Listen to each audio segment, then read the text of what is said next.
วันนี้เราจะกล่าวข้อความต่อจากเมื่อวานในข้อที่ว่าแม้ว่าจะมีคำสอนหรือการปฏิบัติในรูปแบบที่ต่างกันแต่ในที่สุดก็จะเหมือนกันที่ใจความสำคัญคือเห็นความจริงของสิ่งทั้งปวงที่ต้องการจะเห็น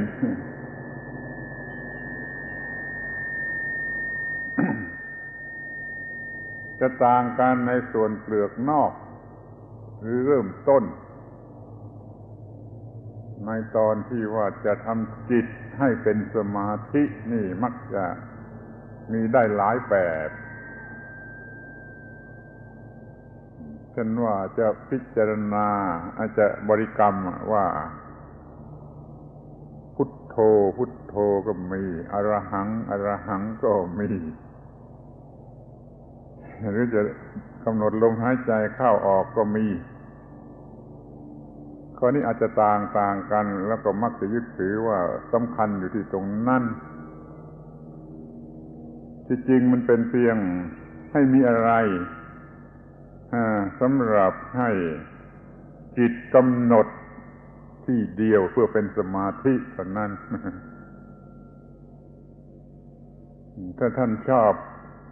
เป๊ปซี่หรือโคลาท่านจะบริกรรมว่าเป๊ปซี่เป๊ปซี่เป๊ปซี่โคลาโคลาอย่างนี้ก็ได้เหมือนกันแหละมันไม่ต่างกันในส่วนที่ว่าพิจารณาให้แน่ลงไปที่จุดนั้นจุดนั้นเพื่อจะให้จิตเป็นสมาธิเป็นสมาธิ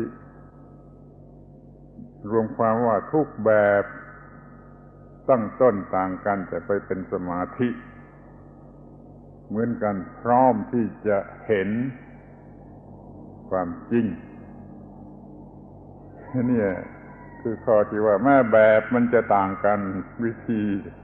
บริกรรมลงมือต่างกันแต่ในที่สุดจะเหมือนกันโดยที่ว่าในชั้นแรกนี่ทำจิตให้เป็นสมาธิถ้าเป็นสมาธิได้จริงมันก็เห็นเหมือนกันคือเห็นอนิจจังทุกขังอนัตตานี่ขอให้เข้าใจว่าแม้แบบจะต่างกันแต่ความมุ่งหมายหรือใจความนั่นน่ะมันเหมือนกัน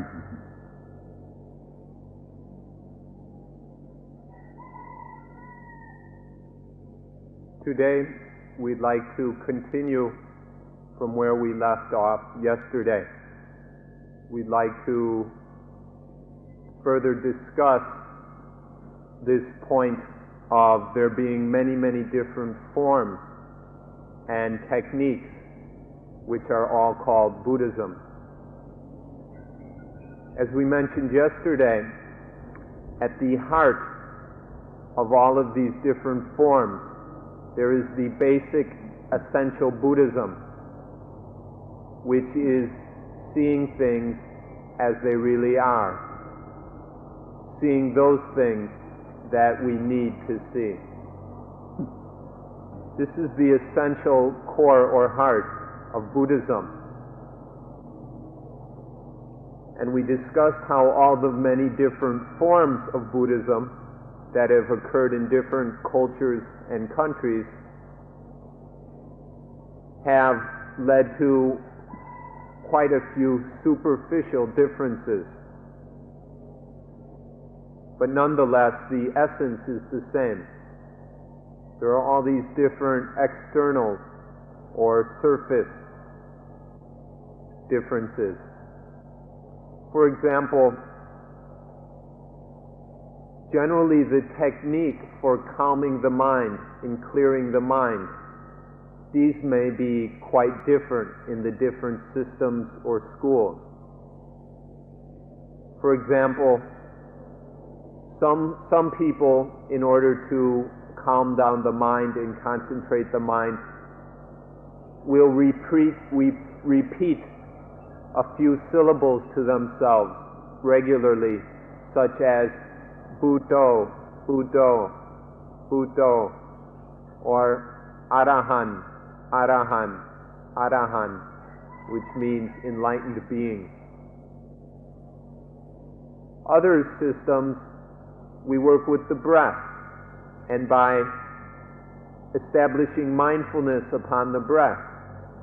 the mind is calmed and concentrated. There are many different techniques of developing concentration or samadhi, and often in this, which is the basic step or the beginning, the necessary preparation for seeing things as they are. So in the different methods, we will find, in the different schools, we will find a variety of methods for establishing this samadhi.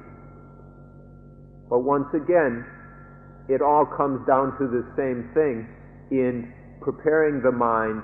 in order to see things as they really are, to see those things that we need to see. So there are these different techniques. Some of them are quite simple, some are more difficult. Some may suit certain personalities and not others. The main thing we need to know is to not attach too much importance to the details of a specific technique, because these are only tools. For example, if we get too attached to Puto, Puto, Puto, or some mantra, then we'll lose track of the actual purpose of using this Puto, Puto, or mantra, or whatever. When in fact, there's no sacred or magic sound being uttered. We could use any kind of sound. For example, if you like Pepsi-Cola or Coca-Cola, you could say to yourself, Pepsi, Pepsi, Pepsi, or Coca-Cola, Coca-Cola, Coca-Cola, over and over until the mind is concentrated using this technique. It's not the sacredness or magical quality of the word or sound. It's just a technique. And mindfulness of breathing is another way of calming and concentrating the mind. But once again, we only do this, or we're doing this, to enable the mind to see. Because once the mind is samadhi, once it is concentrated, then we will automatically see into the nature of things. We will see anicca, impermanence, dukkha, unsatisfactoriness, and anatta, the not-self of all phenomena and all noumena. So don't get lost in the surface dissimilarities. Always remember that the essential core is the same within all these practices, schools, and forms of Buddhism. ทีนี้อีกอย่างหนึ่งมันก็เป็นอันดับคือว่าการบำเพ็ญสมาธิน่ะมันมีเป็นลำดับคือเป็นขั้นตอน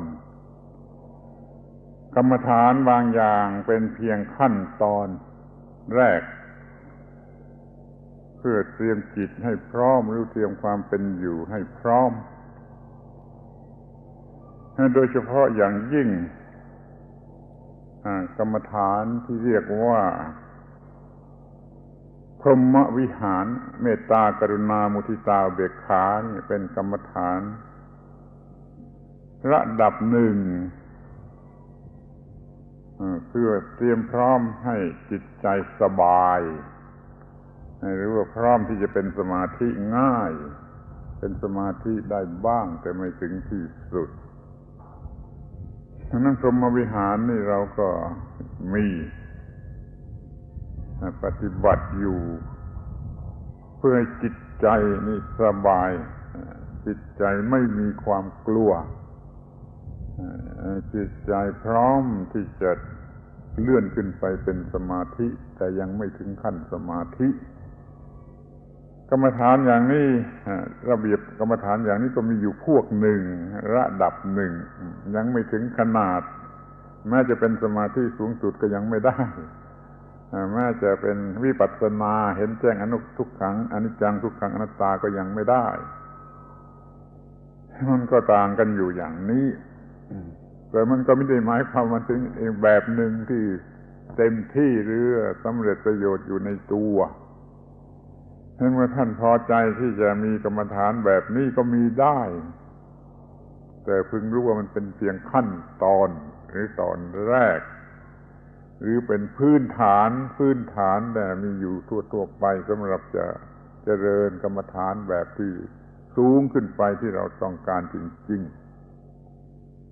ๆดังนั้นจึงมีกรรมฐานแบบนี้อยู่อีกพวกหนึ่งหรือประเภทหนึ่งอย่าได้เห็นว่าเป็นอีกลัทธิหนึ่งหรือแตกต่างกันไปเป็นแบบที่แตกต่างกันไป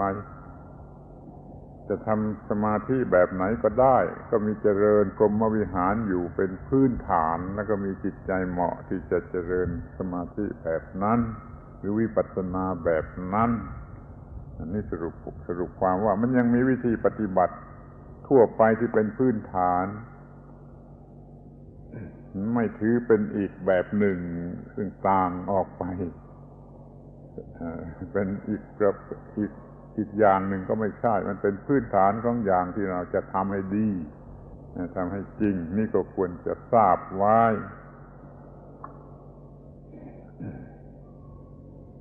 When we discuss these various ways of developing samadhi, concentration, of calming and clearing the mind, which is the basic starting point in any school or tradition,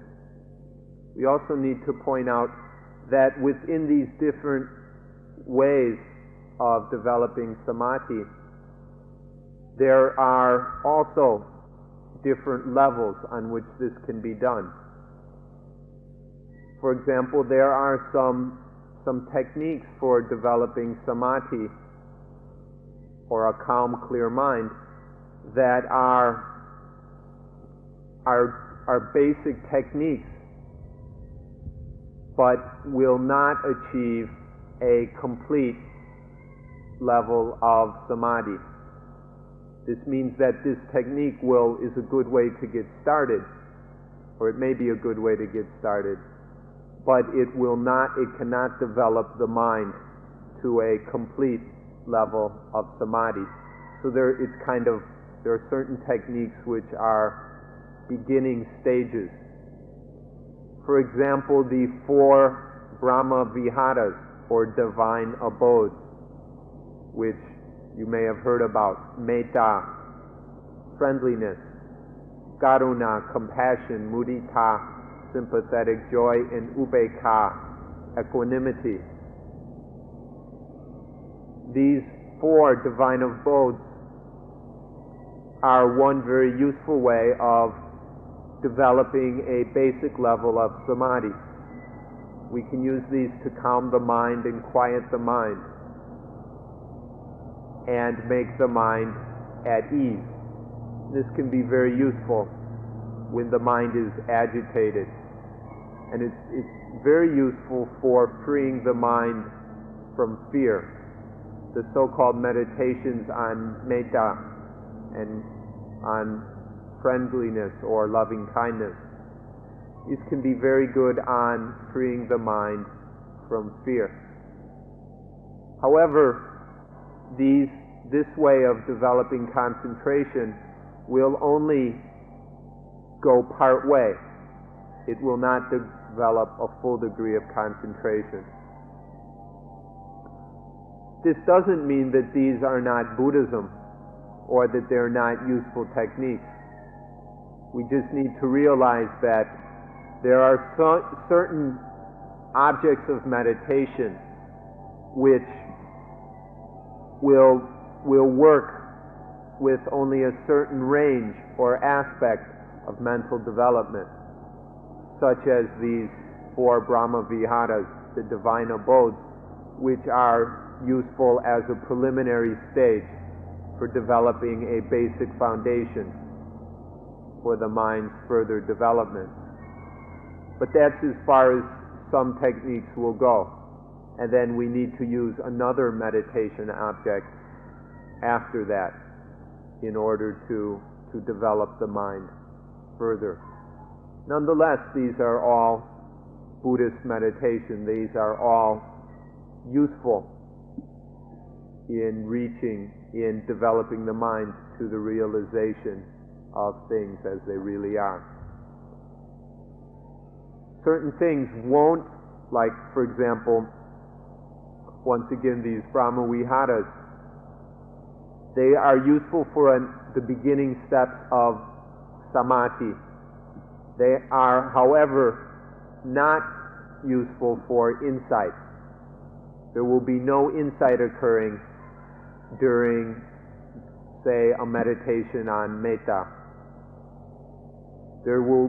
In doing this, there is no penetration into the reality of impermanence, unsatisfactoriness, and not self. So we need to be clear on what the various meditation objects can be used for, and so that we use them properly and also are aware of their limitations. กรรมฐานพรหมวิหารเช่นเมตตากรุณาเป็นต้นนี้ยังมีความหมายแห่งตัวตนยังไม่ได้ถอนความหมายแห่งตัวตนคือมีเราผู้แผ่เมตตาออกไปและมีเขาทั้งหลายเพื่อจะรับเมตตานี้กรรมฐานพรหมวิหารนี่ยังมีตัวตนยังไม่ได้มุ่งจะถอนตัวตนแต่ก็ว่าเป็นเครื่องช่วยทำความเป็นมิตรให้เกิดความสบายไม่มีความกลัวมีความแน่ใจในความปลอดภัยอะไรทำนองนี้แล้วเมื่อเจริญเมตตาพรหมวิหารเป็นต้นถึงที่สุดแล้วก็ไปเกิดในพรหมโลกมีตัวตนที่ดีที่สบายในพรหมโลกไม่พ้นจากตัวตนเป็นคำสอนที่สอนอยู่ก่อนพุทธกาลก่อนพระพุทธเจ้าเกิดเขาก็สอนกรรมฐานนี้ในที่สุดก็ไปสู่พรหมโลกจบกันเท่านั้นทิศของมันมีเท่านั้นคือไปมีตัวตนที่ดีนั้นเรายังไม่ถือว่าเป็นตัวปฏิบัติที่เป็นพุทธศาสนาโดยตรงเป็นของเก่าที่มีอยู่ก่อนแล้วนำมาใช้เป็นประโยชน์เป็นเครื่องช่วยประกอบหรือเป็นพื้นฐานสำหรับการมีชีวิตที่เหมาะสมนี่ก็ควรรู้ไว้อย่าเห็นว่าเป็นอีกอันหนึ่งหรือแปลกประหลาดจนไม่รู้จะเลือกเอาอะไรดี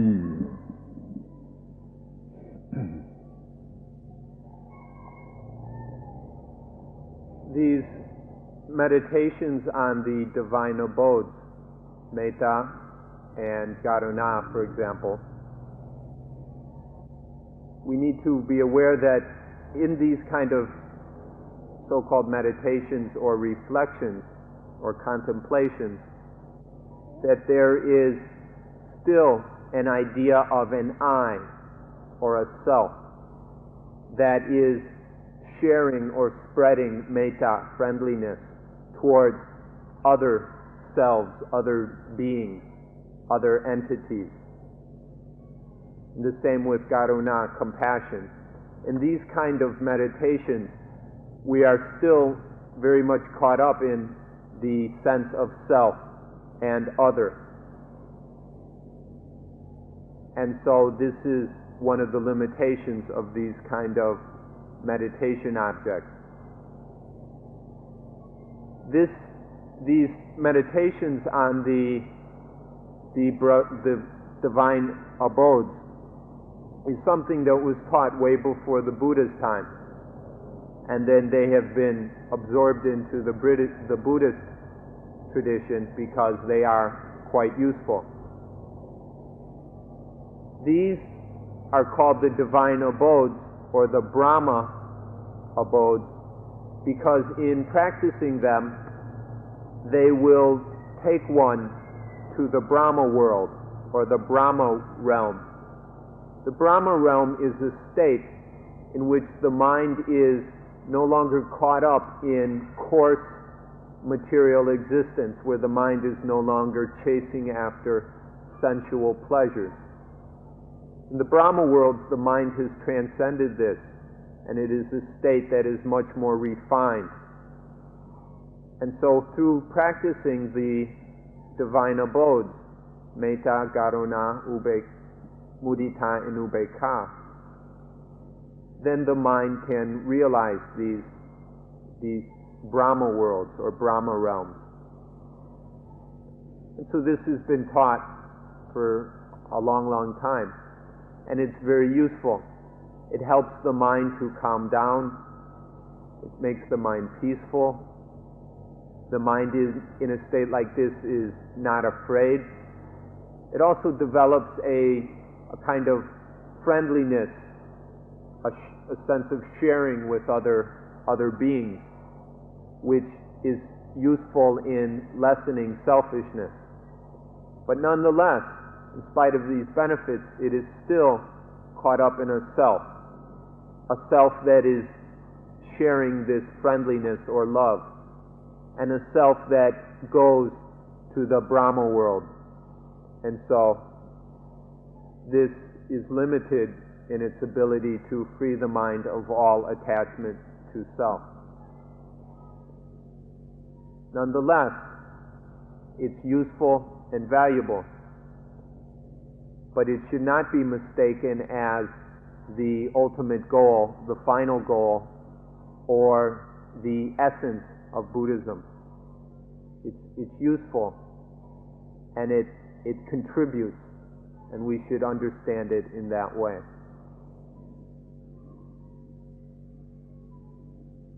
ที่นี่ก็จะสังเกตได้ง่ายตรงที่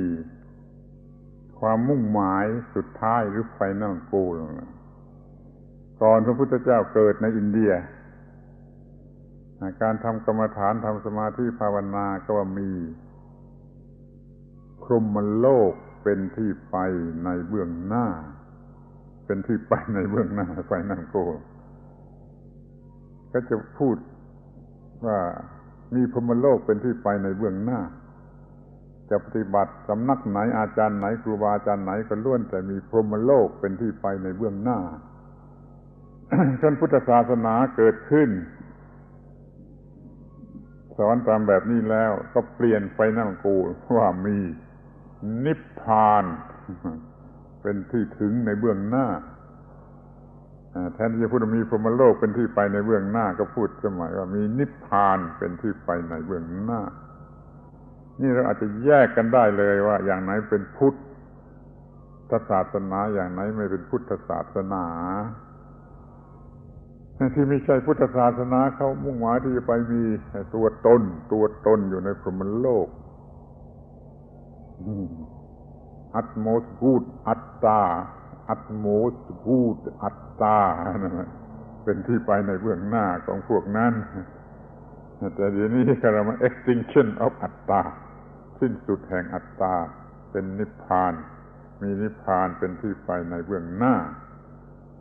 นี่เป็นเครื่องแยกให้เห็นชัดว่าอันหนึ่งมันมีอัตตามุ่งหมายอัตตาที่ดีที่สุดเป็นเบื้องหน้าอันนี้มันมุ่งความห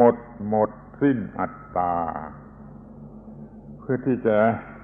แยกออกกันได้ง่ายๆว่าเป็นพุทธศาสนาหรือไม่ท่านก็อาศัยหลักอันนี้ถ้ามุ่งหมายความมีอัตตายังไม่ใช่พุทธศาสนาถ้ามุ่งหมายความสิ้นสุดแห่งอัตตาก็เป็นพุทธศาสนาขึ้นมาข้อปฏิบัติใดๆแม้จะแแปลกแตกต่างกัน ถ้ามุ่งหมายความสิ้นไปแห่งอัตตาแล้วก็เป็นพุทธศาสนาคือไม่ยึดมั่นถือมั่นว่าตัวฝ่ายที่เขามีอัตตาเขาก็มีแบบแปลกแตกต่างกันมากมายเหมือนกันแต่ก็มีอัตตาเป็นที่มุ่งหมายเราขอให้รู้หลักเกณฑ์อันนี้ว่าไอ้ความมุ่งหมายมันก็แตกต่างกันอย่างนี้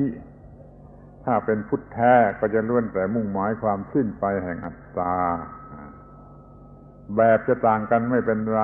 แต่ถ้ามันถึงความสิ้นสุดแห่งอัตตาดับทุกข์ได้แล้วก็ใช้ได้ขอให้กำหนดว่าอย่างนี้ We just mentioned the final goal, and we'd like to go into this a bit further. Before the Buddha appeared in India 2,600 years ago,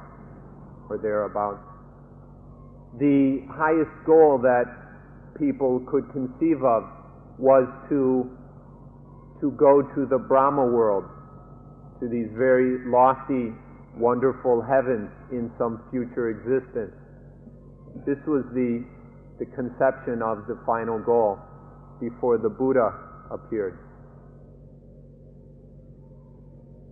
And so there were many different techniques and teachings which were designed to help people to realize this goal of going to the Brahma world. This was the destination they had chosen. But once the Buddha appeared, then there was the understanding and teaching of the final goal, which is Nibbana. The Buddha did not say that the final goal was some very exalted and refined existence in a future life. The final goal as taught by the Buddha was Nibbana.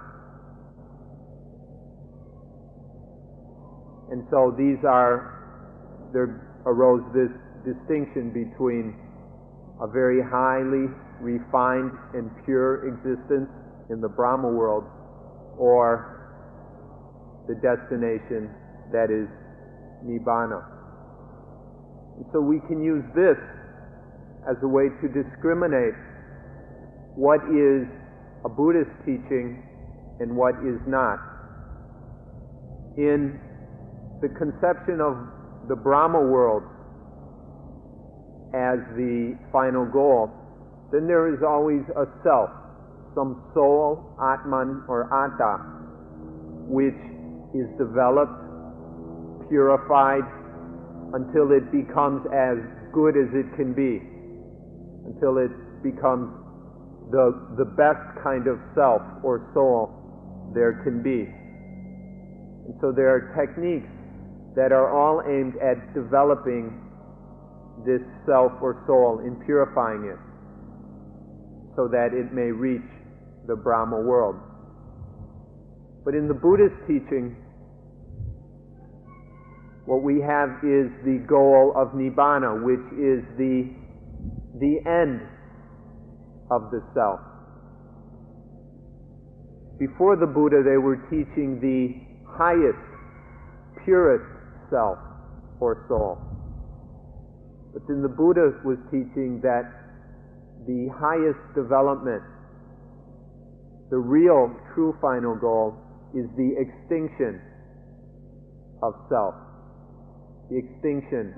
of this illusion and belief in an I.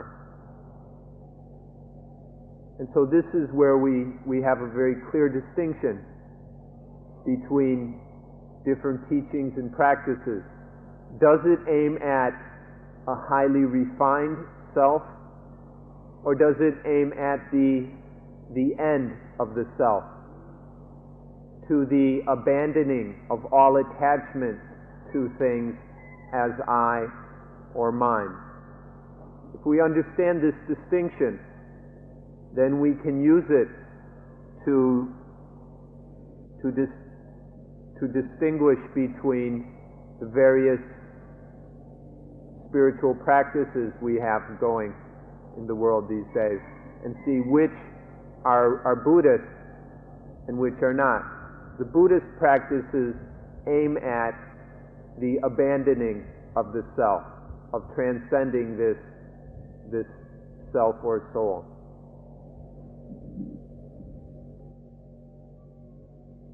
ที่นี่ก็มาถึงข้อปฏิบัติในขั้นวิปัสสนาคือเห็นสิ่งทั้งปวงตามที่เป็นจริงมันก็มี มากแบบเหมือนกันในพม่าในไทยในนี้ก็มีกันหลายแบบเหมือนกัน ก็มีเรื่องที่น่าจะที่ควรจะสนใจหรือต้องสนใจก็คือแบบที่ว่ามีหนอซึ่งแปลเป็นภาษาอังกฤษก็ยากแล้วท่านทั้งหลายบางคนก็ควรจะคงจะได้เคยปฏิบัติแบบนี้มาบ้างแล้วก็ได้ถ้ารับมาแบบพม่า มีหนอเช่นว่าเดินหนอยืนหนอนั่งหนอนอนหนอหายใจเข้าออกหนอหายใจออกหนออย่างนี้เป็นต้นคำว่าหนอนี่ความหมายมันกำกวมคือความหมายของผู้ที่ยังมีอัตตามันก็ยืนยันว่าฉันทำอย่างนั้นเดินหนอก็คือฉันเดินหนอนั่งหนอคือฉันนั่งหนอนอนหนอฉันนั่งหนอมันยืนยันว่าฉันทำอย่างนั้นถ้าอย่างนี้มันผิดมันผิดหลักวิปัสสนาที่จะต้องการให้เห็นว่าไม่มีฉันเดี๋ยวนี้กลับมีฉันย้ำฉันย้ำหนักก็ไปอีกอย่างนี้เราก็เรียกว่าหนอโง่หรือหนอผิดคือหนอที่ทำให้มีตัวฉันมากขึ้นที่หนอที่มันถูกมันหมายความอีกอย่างหนึ่งเช่นว่าเดินหนอนี่หมายความว่ามันสักกิริยาเดินของธรรมชาติเท่านั้นหนอไม่มีตัวฉันนั่งหนอก็เป็นอิริยาบถนั่งตามธรรมชาติเท่านั้นหนอไม่มีตัวฉันหายใจออกมันเป็นกิริยาการตามธรรมชาติเท่านั้นหนอไม่มีตัวฉันอะไรก็เลื่อนแต่สักว่าเป็นอิริยาบถตามธรรมชาติเท่านั้นหนอ มันไม่รู้จะแปลว่าอย่างไรถ้าที่นึกออกก็ว่ามันเช่นนั้นเท่านั้นหนอ only that only such เท่านั้นหนอแต่ที่ only that นั่นมันก็เป็นมีตัวตนก็ได้ฉันทำอย่างนั้นเท่านั้นหนอไม่มีตัวตนก็ได้จงเป็นอิริยาบถตามธรรมชาติเท่านั้นหนอระวังให้ดีถ้ารับปฏิบัติแบบหนอนั่นก็ต้องรู้ว่ามันมีอยู่สองหนอโง่มีตัวฉันทำเช่นนั้นย่ำลงไปหนอฉลาดไม่มีตัวฉันสักว่าอิริยาบถอย่างนั้นเท่านั้นหนอนี่หนอฉลาดมันก็ถอนตัวฉันนี่จะเห็นได้ทันทีว่าไอ้แบบที่มีตัวฉันนั้นมันไม่ถูกแล้วผิดแล้วไม่ใช่พุทธศาสนาแล้วถ้ามันหนอชนิดถอนตัวฉันออกนั่นเลยถูกจะปฏิบัติแบบไหนก็ได้ถ้ามันถอนตัวฉันออกไปเสียก็เรียกว่าถูกนี่แม้ว่าข้อปฏิบัติจะต่างกันก็ไม่เป็นไรเพราะในความมุ่งหมายมันยังมีอยู่อย่างเดียวกันคือจะถอนตัวฉันแต่ถ้ามันต่างกันจนอย่างหนึ่งเอาตัวฉันเข้ามาอีก อย่างหนึ่งไม่เอาตัวฉันเลยนี่มันก็ต่างกันตรงกันข้ามที่ถูกต้องไม่มีตัวฉันขอให้รู้จักสังเกตรู้จักแยกแยะว่าที่ถูกต้องนั้นเป็นอย่างไรน่าจะมีหลายแบบหลายวิธีก็ถูกต้องด้วยกันทั้งนั้นที่มันไม่ถูกนั้นมันเป็นอย่างไรสรุปความว่าถ้ามันเป็นไปเพื่อตัวฉันมันก็ไม่ถูกเป็นไปเพื่อเพิกถอนตัวฉันมันก็ถูกนี่ก็เป็นข้อที่ควรจะกำหนดไว้ให้ดีๆ We've spoken about some differences in the practice in the development of samadhi and now we'll move on to vipassana. There are a variety of different techniques and methods which are claimed to be vipassana. There are many of them in Thailand and many coming from Burma as well. I'd like to say something about a technique which originated in Burma and is therefore in Thailand called the Burmese method. Many of you have maybe practiced this. It was originally taught by Mahasi Sayadaw. This is a technique which in Thailand involves a noting of phenomena. And in Thailand they use the syllable na at the end of every note. So if there's seeing na, or see na, walk na, in na, out na, rise na, fall na, like this. This na is very difficult to translate into English. We've been trying to figure out a proper way and haven't quite come across it. But in Thailand, this na is used very often. And it can lead to certain problems if it's misunderstood. And this happens even when we note in a European language. If this noting is incorrect, this will not be vipassana. So, if our noting is, say, in or breathing out, but what we're thinking really is, I am breathing in, I am breathing out, or my abdomen is rising, my abdomen is falling, or I am walking, I am sitting, I am eating. If our noting involves the sense or feeling of I am doing this, I am doing that, or mine, then this noting is wrong. We could say actually that it's stupid. If the noting that is happening involves a sense or concept of I, then this is not vipassana and it is not Buddhism. So we need to be very careful with this na, or the noting if we are using this technique. There is the stupid na, or the foolish way of noting, which reinforces the illusion of an I, of a self. And this we need to avoid. But on the other hand, there we can use the na in a wise way. We can note properly. And if the noting is correct, then it is true vipassana. So the correct kind of noting, or na,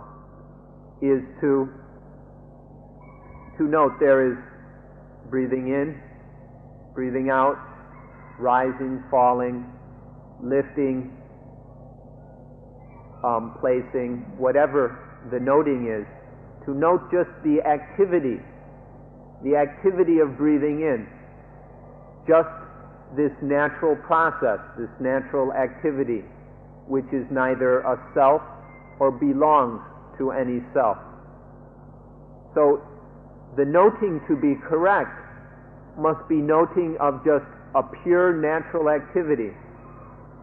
without any concept or feeling or illusion of I or mine. If the noting is of this nature, just noting the natural process of breathing in, the natural process of breathing out, the natural functioning of the foot lifting, striding forward and coming down. All of these, if noted as just a natural process, completely void, completely lacking of any I or mine, then it is correct. And then we can properly call it vipassana. And then it is Buddhist. So you can tell right here in your meditation practice, if you're using this technique of noting, are you noting in terms of an I or self? Or is there just noting of natural phenomena in which there is no I whatsoever? The first kind of noting is foolish and incorrect. And if you call that vipassana, you're just fooling yourself. But if the noting involves no concept of I, then it can be properly called vipassana. The one kind of noting reinforces the illusion of a self. The second correct kind of noting will weaken and destroy the concept of self. It will get rid of this illusion. The first way is not Buddhist. The second way is. So you should know this difference in order that the use of this technique is done properly in order to make progress towards the final goal of Buddhism. ในที่สุด เราจะวางหลักได้ว่า ที่ถูกต้อง ของพุทธศาสนานั้นก็คือการกระทำที่มันเป็นการเพิกถอนความรู้สึกว่าเป็นตัวตนเข้าใจว่าคำว่าegoism ซึ่งท่านทั้งหลายก็จะเข้าใจอยู่เป็นส่วนมากแล้วว่ามันหมายถึงอะไรไอ้สิ่งที่เราเคยเรียกกันมาแต่ก่อนว่า egoism มันคือจุดมุ่งหมายที่เราจะเพิกถอนที่เราจะทำลาย ขอให้รู้จักแยกว่ามันมีอยู่หลายระดับถ้าว่าเป็นอย่างละเอียดก็เรียกว่ามีตัวตนมีอัตตามีตัวตนมีตัวเรานี่ก็เรียกว่ามันละเอียดซึ่งมันยังไม่อันตรายอะไรคือยังไม่ได้แสดงบทบาทมากมายอะไรแต่ถ้ามัน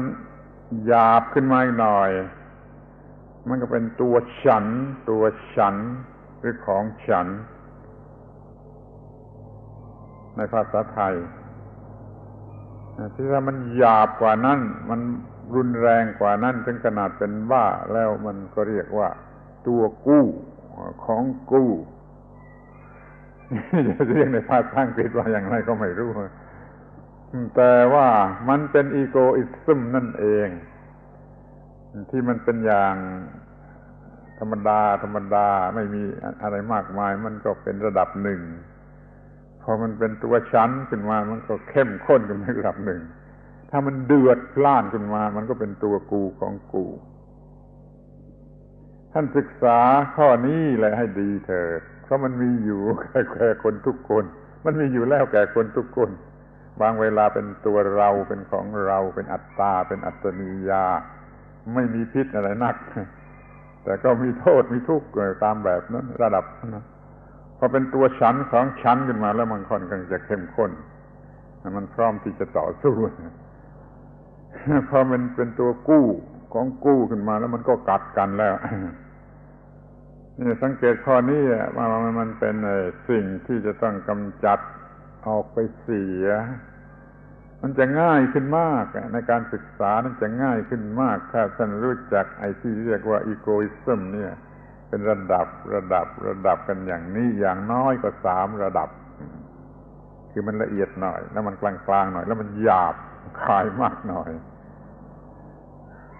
ถ้าปฏิบัติเพื่อเพิกถอนเพื่อถอนในสิ่งเหล่านี้แล้วก็ถูกเป็นพุทธแน่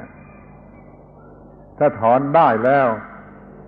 ก็เป็นพุทธศาสนาโดยสมบูรณ์มันจึงมีหลักสั้นๆง่ายๆว่าหัวใจพุทธศาสนาที่ถูกต้องนั่นมันเพื่อจะถอนอีโกอิซึมเมื่อเป็นดังนี้ท่านก็รู้ได้เองว่าการปฏิบัตินี้มันถอนหรือไม่ถอนถ้าไม่ถอนมันก็ไม่ใช่พุทธศาสนามันไม่ถอนมันจะมีอัตตาไปอยู่พรหมโลกอย่างนี้มันไม่ถอนอย่างนี้ก็ไม่ใช่พุทธศาสนาแต่ถ้ามันถอนอัตตากันที่นี่เดี๋ยวนี้เรื่อยไปจนไม่มีอัตตาเหลือมันก็เป็นพุทธศาสนาเพื่อปลอดภัยว่ามันผิดหรือถูกก็เอาหลักนี้เป็นเกณฑ์ ถ้ามันถอนอีโกอิซึมแล้วก็ถูกถ้ามันไม่ถอนแล้วมันกลับเพิ่มมากขึ้นไปอีกมันก็ไม่ถูกนะนี่ขอให้จำไว้ว่าเป็นหลักใหญ่อย่างนี้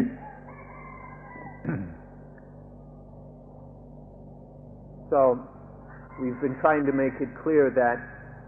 the heart of Buddhism is in the elimination of the self concept, or what we could say, use the word egoism, which is a word familiar to most of you. Buddhism has as its goal the elimination of egoism, and for anything to be rightly called Buddhist, it must be helping to develop in this direction. We'd like to mention that this thing called egoism itself has different levels or degrees. We'll mention 3 of them. The first is a very subtle level of egoism that in our normal existence does not seem to cause any problems. We do not notice any suffering or pain coming out of this most subtle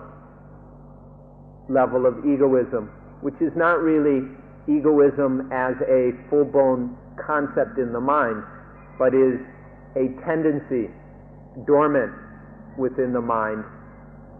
to behave egoistically. And then this is very often triggered. But at the point where it is still more of a tendency than in a functioning concept or thought, it does not cause any obvious problems, and so we often don't worry much about it. But then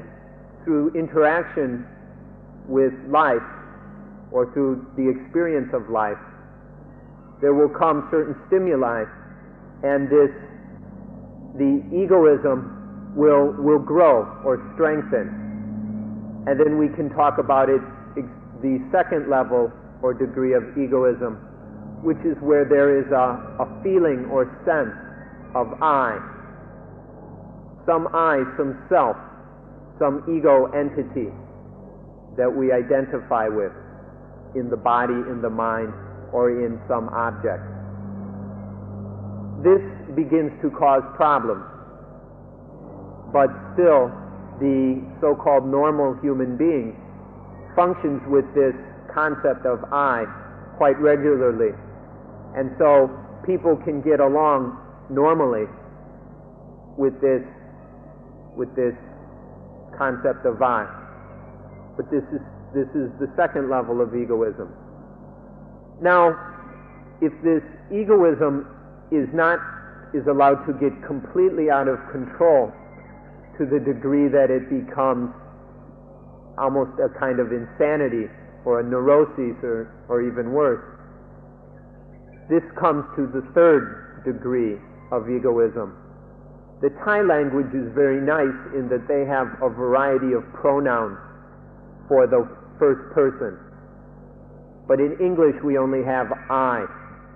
And so it's hard to make this distinction. In Thai there is a polite word for I, chan, which is the second degree. And then there are some very crude words for I, one of which is gu. Gu is a very, very tight, grasping, kind of arrogant, coarse level of I. We could call it obsessive I, or insane, crazy I. It is an I that is really wrapped up in itself in a really obsessive way. And this is the third degree of I. When egoism reaches this third degree of obsessive I, then it causes all kinds of problems and is sending people to psychologists, psychiatrists, mental hospitals, and to taking lots of pills and drugs. And so this, everyone is aware, is a great problem. The second level causes problems, but we consider these problems normal. The dukkha that happens because of this, of the refined I, we consider to be normal, and so we put up with them. And then the problems in dukkha of the most subtle and refined level of egoism, where the sense of I is not full-fledged or complete, that we often don't even notice, but it nonetheless does create dukkha. If we look closely enough, we will realize this. มีเรื่องอีกนิดหนึ่งซึ่งควรจะทราบไว้ ซึ่งควรจะทราบไว้ด้วยเพราะว่าในภาษาไทยเนี่ยมันมีอะไรแปลกอย่างนี้แล้วอาจจะดีหรือได้เปรียบอยู่คือ the first person ในภาษาไทยถ้าเป็นชั้นดีชั้นเลิศจะพูดว่าข้าพระเจ้าข้าพระเจ้า servant of the Lord ข้าพระเจ้านี่มีความหมายเท่ากับไอเหมือนกันแต่ถ้าพูดอย่างสุภาพอย่างชั้นนั้นก็จะพูดว่าข้าพระเจ้า servant of the Lord มันมีความหมายแห่งอีโกอิซึมน้อยมากเกือบจะมองไม่เห็นแต่ก็ใช้ในความหมายเดียวกันเลยว่าฉันถ้าข้าพระเจ้าแล้วมันก็สูงคำที่สูงถ้าว่าเราก็ทั่วไปถ้าว่าฉันก็เข้มข้นเข้ามาถ้าว่ากู้แล้วก็เข้มข้นที่สุดอีโกอิซึมในภาษาไทยมีความหมายอยู่เป็นชั้นอย่างนี้ข้าพเจ้าแล้วก็เราแล้วก็ฉันแล้วก็กูเราจงมีการแยกแยะให้เห็นในความมากน้อยเหล่านี้แล้วมันก็ง่ายในการที่จะทำลายอีโกอิซึมเป็นอันสรุปได้ว่าถ้ามันทำลายอีโกอิซึมในระดับไหนก็ตามเป็นพุทธศาสนาถ้ามันไม่ทำลายหรือมันกลับจะส่งเสริมเสียอีกแล้วมันก็ไม่ใช่นี่ยังมีเรื่องที่จะต้องพูดกันอีกมากนะเรื่องเกี่ยวกับความหมายของคำนี้แต่เดี๋ยวนี้เอาตามที่ท่านทั้งหลายทุกคนรู้สึกได้เองว่าอีโกอิซึมหมายถึงอะไรแล้วก็มุ่งกำจัดสิ่งนั้นเสียแหละก็เป็นอันรับประกันแน่นอนว่านี่ปฏิบัติถูกตามหลักของพุทธศาสนาวิธีปฏิบัติโดยรูปแบบข้างนอกจะต่างกันอย่างไรไม่เป็นปัญหาแต่ภายในมันตัดอีโกอิซึมกันแล้ว In the Thai language,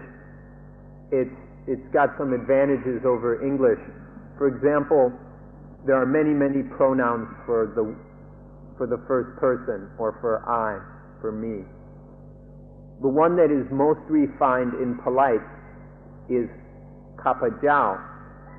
which means servant of the Lord, or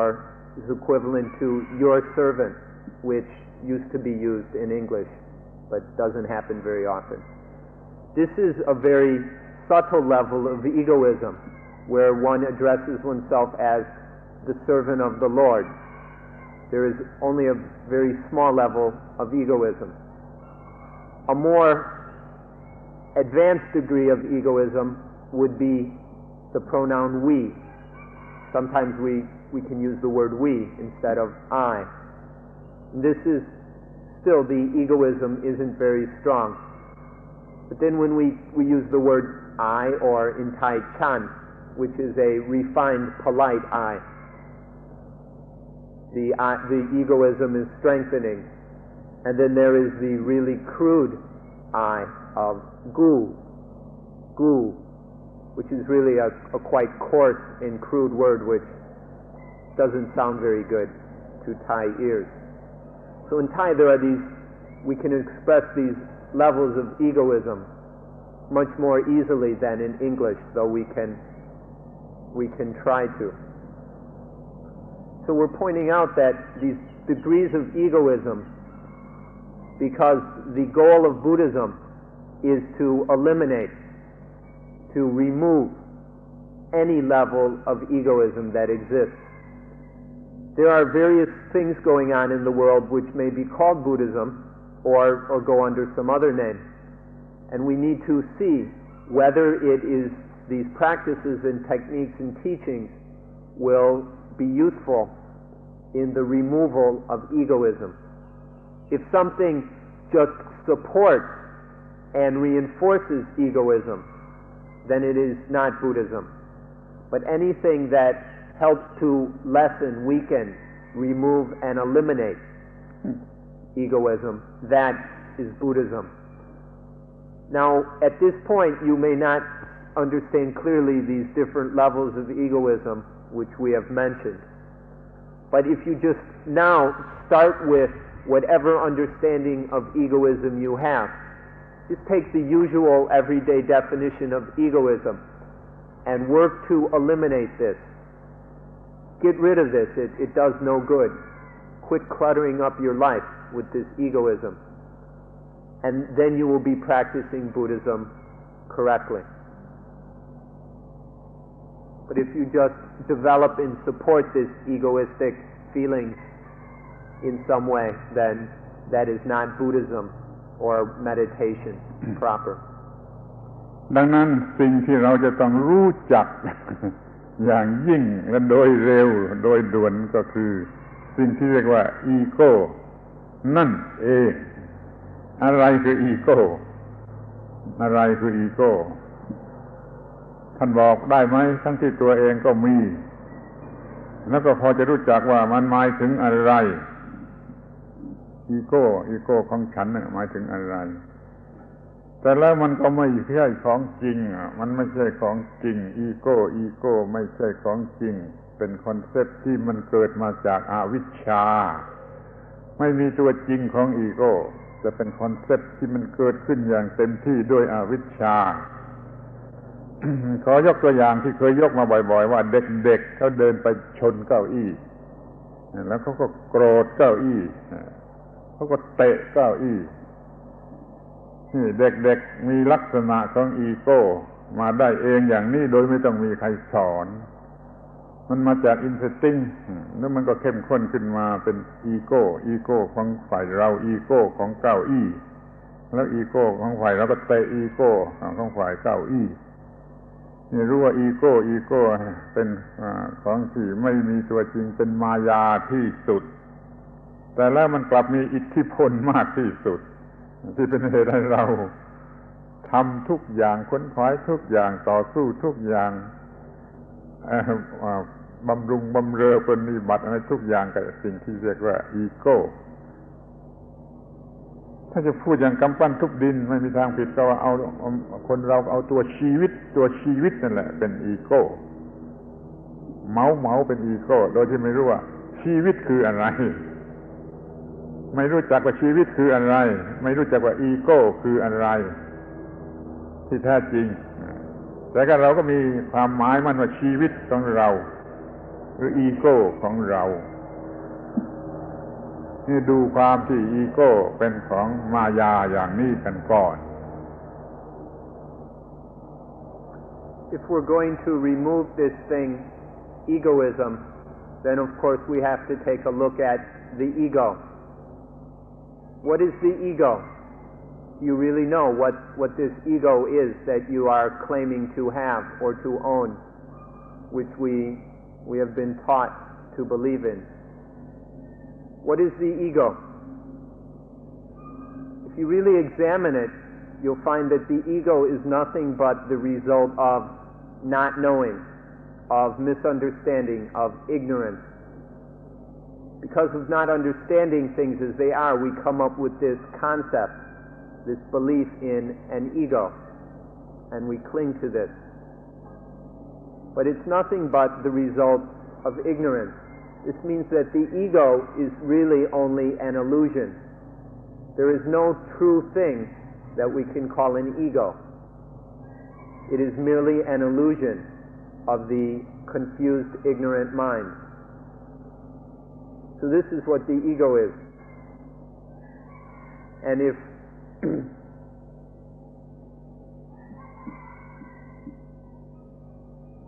Dick. For an example that we like to use to show how this ego arises and which shows its elusive nature is a child is walking near a chair and bumps into the chair. And bumping into the chair, this hurts the child's leg. And in anger, the child turns and kicks the chair. This is an example of how ignorance conditions the ego. Because of the child's lack of intelligence, it makes the assumption that the chair somehow has an ego, and the child itself has an ego that is angry. It projects an ego upon the chair and then focuses its anger upon that chair. So in reality, there's just some physical processes going on, and then this mental ignorance gets involved and conditions the idea of an ego. One ego gets angry and looks for another ego to project that anger upon. This is purely the conditioning of ignorance, and none of this ego has any true existence. So we need to examine and understand this elusive character, elusive nature of the ego. It doesn't really exist. It's just an illusion we carry around. เราเอาความหมายของอีโก้เป็นชีวิตเอาความหมายของชีวิตเป็นอีโก้แล้วแต่กรณีเรารู้สึกว่าเรามีชีวิตมีเป็นตัวเรามันก็หมายถึงอีโก้นั้นอีโก้ก็คือความเข้าใจผิดต่อสิ่งที่เรียกว่าชีวิตเรามาเรียกว่าอีโก้ข้อนี้มันไม่มีตัวจริงมันก็ได้แต่ความโง่เรียกไปเรียกมาเรียกไปเรียกมาด้วยความเข้าใจผิดทั้งชีวิตกับอีโก้นี่ก็เลยเป็นของที่แทนกันอยู่ใช้แทนกันอยู่ถ้าเป็นพุทธศาสนามันก็มุ่งหมายจะทำลายคอนเซ็ปต์อันนี้เสียชีวิตก็ไม่ใช่ตนอีโก้ก็ไม่ใช่ตนจะทำลายความเข้าใจยึดมั่นถือมั่นในชีวิตหรือในอีโก้ว่าตนทำลายความคิดเห็นว่าตนเสียนี่มุ่งหมายอย่างนี้เราศึกษากันมากมายปฏิบัติกันมากมายมหาศาลก็เพื่อของนิดเดียวเพื่อทำลายความหมายว่าตัวตนในอีโก้หรือในชีวิตก็ตามนี่ถือไว้เป็นหลักประกันความเข้าใจผิด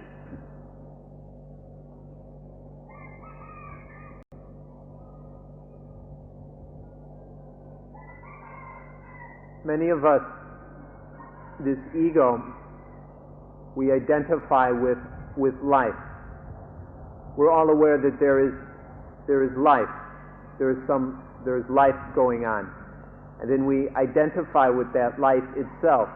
as the ego. We take the ego to be life or life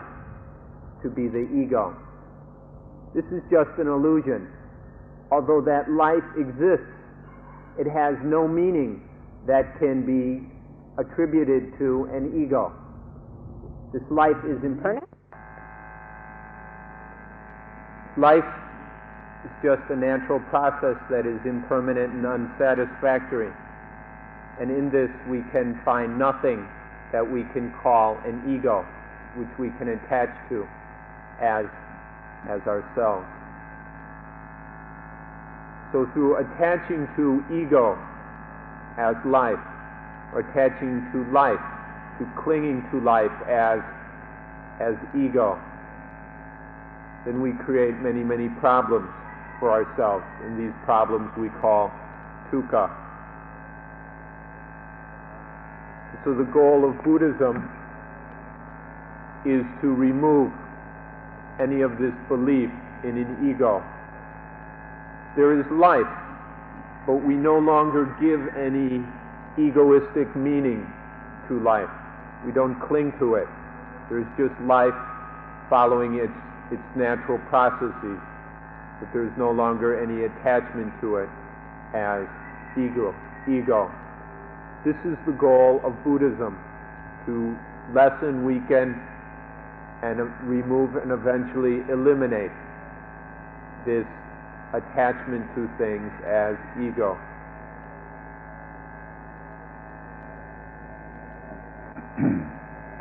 มีคำสำคัญอยู่คำหนึ่งขอร้องให้ท่านช่วยจำไว้แม้ในภาษาบาลีจำคำบาลีไว้ว่าวิญญาณวิญญาณภาษาไทยว่าวิญญาณวิญญาณภาษาบาลีเดิมแท้เรียกว่าวิญญาณ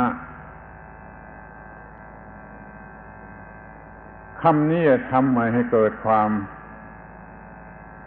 เข้าใจผิดหรือปนกันยุ่ง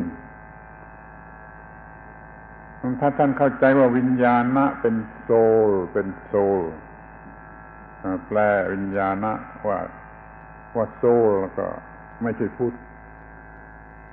เป็นของฮินดูเป็นของอะไรไปแต่ท่านแปลคำว่าวิญญาณว่า consciousness แล้วก็นี่จะเป็นพุทธ ในฝ่ายพุทธนี่วิญญาณหมายความว่าไอ้ความรู้สึกที่มันเกิดขึ้นทางตาหูจมูกลิ้นกายใจเมื่อมีอารมณ์มากระทบเกิดขึ้นตามธรรมชาติเช่นตาถึงกันเข้ากับรูปก็เกิดจากสู่วิญญาณเกิดวิญญาณทางตานั้นวิญญาณนั้นไม่ใช่โซลเป็นเพียง reaction ของการกระทบแต่ถ้าเป็นลัทธิอื่นที่มีอยู่ก่อนพุทธกาลเช่นลัทธิอุปนิสัตเป็นต้นเขาก็ถือว่ามันมีโซลคือวิญญาณอย่างโซลอยู่ในนี้พอมีอะไรมากระทบที่ตาไอ้โซลนี่ก็วิ่งไปที่ตาเห็นรูปที่ตาพออะไรมากระทบที่หูไอ้โซลนี่ก็วิ่งไปที่หูกระทบที่จมูกที่ลิ้นที่อะไรก็ตามโซลก็วิ่งไปที่นั่นทำหน้าที่อันนั้นแล้วเขาก็เรียกว่าวิญญาณเหมือนกันเป็นภาษาอินเดียภาษาเก่าแก่ว่าวิญญาณนอกพุทธศาสนาก็หมายถึงไอ้โซลหรืออัตตาที่เข้ามาสิงอยู่ในร่างกายนี้แล้วคอยรู้แจ้งทางตาหูจมูกลิ้นกายใจพอร่างกายตายมันไม่ตายมันก็ไปหาเกิดใหม่เป็นโซลเป็นวิญญาณไปเกิดใหม่วิญญาณอย่างนี้ไม่ใช่พุทธแล้วก็แปลว่าโซลวิญญาณพุทธแปลว่า consciousness reaction ที่เกิดจากการกระทบทางตาหูจมูกลิ้นกายใจกับรูปเสียงกลิ่นรสโผฏฐัพพะธรรมารมณ์มันเข้าใจคำว่า วิญญาณไว้เป็นหลักประกัน สำหรับจะไม่ให้เกิดความรู้สึกว่าอัตตาว่าตัวเรามีอยู่ในนี้เป็นเจ้าของชีวิตนี้หรือเป็นตัวอัตตาคำว่าวิญญาณโซลความหมายหนึ่งวิญญาณ consciousness อีกความหมายหนึ่งวิญญาณในฐานะเป็น consciousness นั่นแหละเป็นพุทธศาสนาถ้าวิญญาณเป็นโซลแล้วก็ไม่ใช่พุทธก็ให้รู้จักแยกแยะกันอย่างนี้ It's a very important word that we would like to discuss now, and we will use the Pali of this word because depending on one's understanding, it can be translated in different ways. The Pali word is vijnana, or in Thai it's pronounced vinyan, and it's given different meanings by different people. Vijnana in Buddhism can be translated as consciousness, whereas outside of Buddhism, vijnana will often be translated as soul. In the proper understanding of vijnana is merely a basic level of sense consciousness. That means when there is some visual activity, it is the basic knowing, the basic sensory knowing of that activity, or basic sense consciousness. This is all that vijnana is. Consciousness of seeing, consciousness of hearing, consciousness of smelling, of tasting, of touching, of thinking. Any activity at one of the 6 sense doors, the basic level of knowing of that, the basic awareness of that is vijnana. But before the Buddha's time, they still had a concept of vijnana, but it was not the one I just explained. Previous to the Buddha, people had an idea that there was a soul, some vijnana somewhere within the body or mind. And when there was some seeing going on, the soul would run to the eye, or it would run to the ear, or run to the nose or the tongue, or whatever. And the soul was running from one sense door to another. And it was believed that there was this soul. This was in pre-Buddhist Indian thought, and still it is part of Hindu thought to this time, that there is a soul going from sense door to sense door. By the way, this was also is very close to conceptions that Europeans held in the Middle Ages, or maybe even up till a couple hundred years ago, of some soul that was running from one sense to another. Further, this vijnana, in this understanding as a soul, when the body dies, that vijnana will last, and it will carry on and take up another body,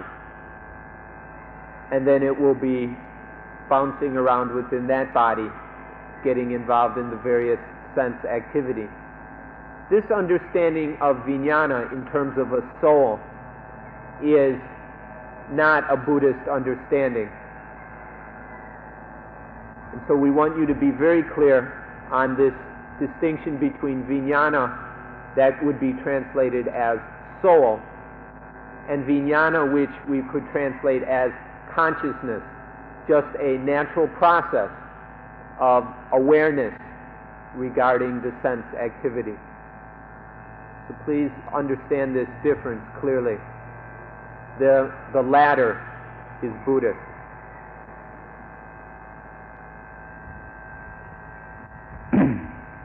สำหรับคนไทยในประเทศไทยนี่ได้รับคำสั่งสอนจากชาวอินเดียอย่างที่เป็นฮินดูอิซึมมาก่อนพุทธมีความเชื่อเรื่องวิญญาณเนี่ยเข้าใจกันเหมือนกับอย่างฮินดูไม่ใช่อย่างพุทธติดอยู่เดินเป็นความเชื่อพื้นฐานอย่างเมื่อข้าพเจ้าเองเมื่อเด็กๆเล็กๆเนี่ยก็ได้รับคำสอนอย่างนี้ผู้ใหญ่คนแก่คนเฒ่าก็ได้สอนอย่างนี้ว่าวิญญาณมาอยู่ในร่างกายนี้คอยรู้ทางตาคอยรู้ทางหูทางจมูกทางลิ้นทางกาย เวลานอนหลับวิญญาณไปเที่ยว เวลาเรานอนหลับนะวิญญาณออกไปจากกายนี้ก็ไปเที่ยวนั่นใครๆอย่าไปทำอะไรให้ผิดอย่าเอาสีมาทาที่หน้าที่ตัวของคนที่นอนหลับอยู่นะแต่ว่าพอวิญญาณกลับมามันจะจำไม่ได้มันจะจำคนนั้นไม่ได้แล้วมันจะเข้าไม่ถูกแล้วมันอาจจะตายอย่างนี้เป็นต้นเราก็เชื่อกันนี่เป็นความคิดอย่างฮินดูแล้วก็วิญญาณนี่ที่ว่าตายแล้วจะไปสวรรค์ไปพรหมโลกไปที่ไหนก็หรือว่าจะไปเกิดใหม่เป็นอะไรก็วิญญาณนี้ข้าพเจ้าเองเมื่อเด็กๆก็ได้รับคำสั่งสอนอย่างนี้เคยอ่านหนังสือบางเล่มก็มีอยู่อย่างนี้ซึ่งไม่ใช่พุทธศาสนา เพราะเรามันมีความเชื่ออย่างนี้เป็นพื้นฐาน พอไม่ได้รับพุทธศาสนามาสอนอย่างนี้มันก็เข้าใจยากเพราะมันเชื่ออย่างนั้นเดี๋ยวนี้คนทั่วๆไปนี่ก็ยังเชื่ออย่างนี้อยู่แม้ว่าเป็นพุทธบริษัทมันก็ยังเชื่ออย่างวิญญาณโน่นวิญญาณเข้าออกอย่างโน่นอยู่เขาจึงเข้าใจพุทธศาสนาไม่ได้แม้ว่าเกิดมาในหมู่พ่อแม่ที่เป็นพุทธนี่คำว่าอัตตาหรือโซลหรือวิญญาณนี่มีชื่อหลายคำมีซินโนนิมหลายคำว่าบุรุษคำว่าบุคคลนี่ก็มีความหมายเดียวกันหมดคือหมายถึงไอ้วิญญาณที่มันเข้าออกกับร่างกายนี้ นี่ ท่านทั้งหลายมีความเชื่อพื้นฐานมาอย่างไรก็รู้เอาเองเถิด แต่พวกเราเด็กไทยเนี่ยได้รับความรู้พื้นฐานมาอย่างนี้ว่ามีวิญญาณอย่างนี้ซึ่งไม่ใช่พุทธศาสนาเลยให้มาศึกษาพุทธศาสนากันทีหลังนี่ก็ลำบากมาก เหมือนกับท่านทั้งหลายด้วยก็ได้ เอาละก็ให้รู้ว่าเรามีความเชื่อเรื่องโซลนี่กันมาอย่างเหนียวแน่นอย่างเป็นรกรากเป็นพื้นฐานที่มั่นคงทำให้เกิดความลำบากแก่การศึกษาพุทธศาสนาที่จะมาบอกใหม่ว่าวิญญาณไม่ใช่ตัวตน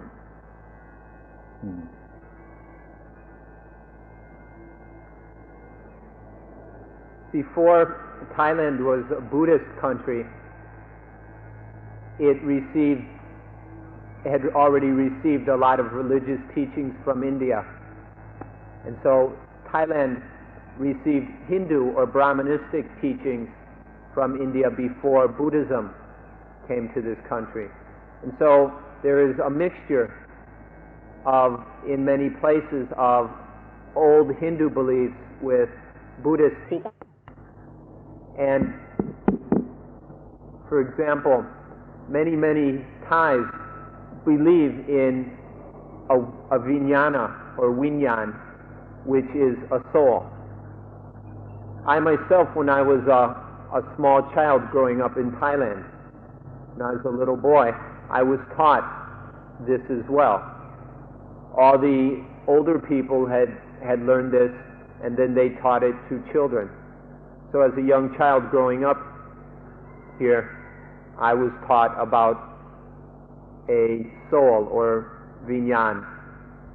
For example, that would die when the body dies. This soul would be born in some other realm, some other world, some other body, or something like that. Or for example, we were taught that this soul, when a person slept at night, the soul would leave the body and go wandering around, go traveling around. And so we were told that never do anything to disturb a sleeping person. And don't go and put paint or makeup on their face so that when the vijnana comes back, it wouldn't recognize the body. And then it might not go back in the body and the person would die. A lot of beliefs like this were taught to us as children. And so even in a Buddhist country, or in a nominally Buddhist country, we are taught all kinds of things like this. And this idea of some soul or vinyan that I was taught as a child is not Buddhism. And so it was very difficult for me in the beginning to understand this Buddhist teaching of not self, that the vinyan is not a soul, but it is just consciousness and nothing more, and that consciousness is not anything egoistic or selfish. And so many of us have some sort of background which encourages us to believe in a soul or spirit. How you have been raised and conditioned, you will know for yourself. But for most of us, this belief, this conditioning that there is a soul, a vijnana that can leave the body at night and travel around, that can become a ghost, that can be reborn in heaven or in some higher heaven, or that will transmigrate from body to body.